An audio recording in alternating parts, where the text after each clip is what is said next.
Vamos a estudiar ahora gráficamente las diferencias que existen en los efectos sustitución y en los efectos renta entre los bienes normales y los bienes inferiores.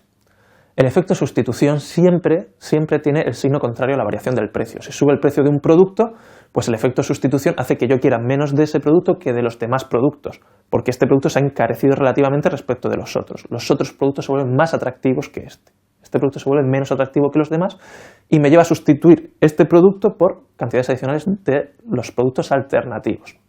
Por tanto, el efecto sustitución ante una subida de precio siempre me lleva a consumir menos, y ante una bajada de precio el producto se vuelve más atractivo en términos de los demás, me lleva a consumir más.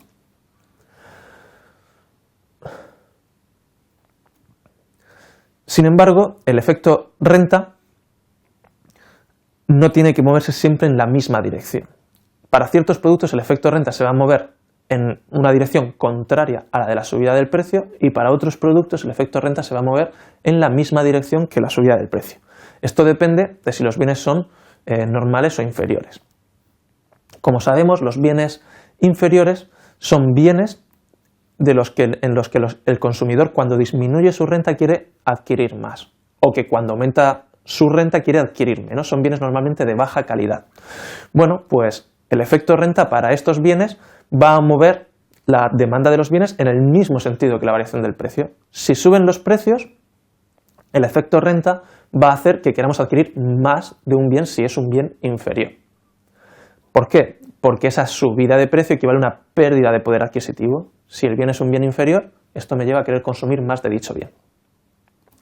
Para los bienes normales, en los que si aumenta mi renta deseo comprar más y si disminuye mi renta deseo adquirir menos, el efecto renta se va a mover al contrario que la variación del precio. Si sube el precio de un producto, me vuelvo más pobre y el efecto renta hace que quiera adquirir menos de ese producto si ese producto es un bien normal. Para casi todos los bienes inferiores tenemos que el efecto sustitución va a ser más fuerte que el efecto renta. Fijémonos en que el efecto sustitución, cuando sube el precio para los bienes inferiores, hace que queramos comprar menos. El efecto renta hace que queramos comprar más. Sin embargo, para casi todos los bienes inferiores, el efecto sustitución va a ser más fuerte, y esto va a hacer que si sube el precio de un producto, siempre, para casi cualquier bien, queramos comprar menos de lo que estábamos comprando antes. Y si baja el precio del producto, queramos comprar más. Vamos a ver gráficamente la diferencia entre los bienes normales y los bienes inferiores. Aquí tenemos el gráfico, el efecto sustitución y el efecto renta, siguiendo el enfoque de Slutsky. Lo podríamos mirar igualmente siguiendo el enfoque de Hicks, para un bien normal. Bueno, pues tenemos aquí lo que ya sabemos, ¿no? El efecto normal que hemos estudiado para diferenciar el efecto sustitución y el efecto renta. Ante la subida de precio de los bienes normales, que hace que la restricción presupuestaria se vuelva más vertical, el efecto renta y el efecto sustitución nos llevan a disminuir la demanda del producto. En este caso, como podéis ver, el efecto sustitución nos hace pasar del X1 azul al X1 verde. En ese cambio en el que mantenemos poder adquisitivo pudiendo comprar la misma cesta, pero con la pendiente de la restricción presupuestaria igual a la restricción presupuestaria final, el efecto sustitución nos lleva del azul al verde, disminuyendo lo que compramos, y el efecto renta nos lleva del verde al lila, haciendo que compremos también menos. Ha subido el precio, me he vuelto más pobre, quiero comprar menos de ese bien. Bueno, esto pasa con los bienes normales. El efecto sustitución y el efecto renta se mueven en la misma dirección. Con los bienes inferiores no. Con los bienes inferiores vamos a tener que el efecto renta y el efecto sustitución se mueven en direcciones contrarias. Este es un ejemplo de unas preferencias en las que X1 es un bien inferior. ¿Qué ocurre en este caso? Bueno, pues tenemos aquí la cesta inicial y la cesta final. Lo que tenemos de nuevo es una subida de precio, en la que vamos a pasar de esa restricción presupuestaria que veis más horizontal a la restricción presupuestaria más vertical, de X1' a X1'', en la cesta óptima. Este cambio que se ha producido con la subida de precio lo vamos a descomponer ahora en efecto sustitución y en efecto renta, siguiendo el enfoque de Slutsky. Buscamos una restricción presupuestaria con la pendiente de la restricción presupuestaria final que pase por la cesta de consumo inicial, como veis ahí.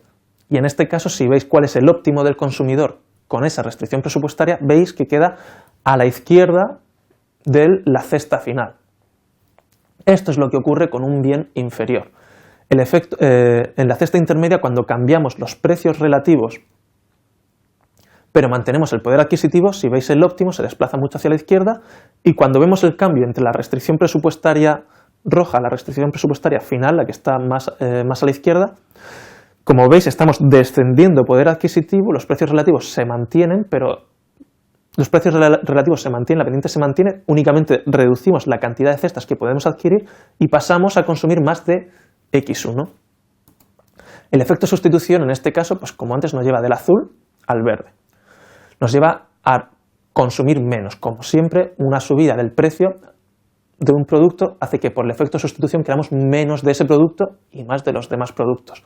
Como estamos en el caso de un bien inferior, esa subida de precio que hace que seamos más pobres nos lleva a querer consumir más de ese bien, que es el efecto renta que veis ahí, que es un efecto renta que nos mueve hacia la derecha. Como habíamos dicho anteriormente, el efecto sustitución casi siempre domina sobre el efecto renta, como es el caso en este ejemplo que os hemos puesto aquí.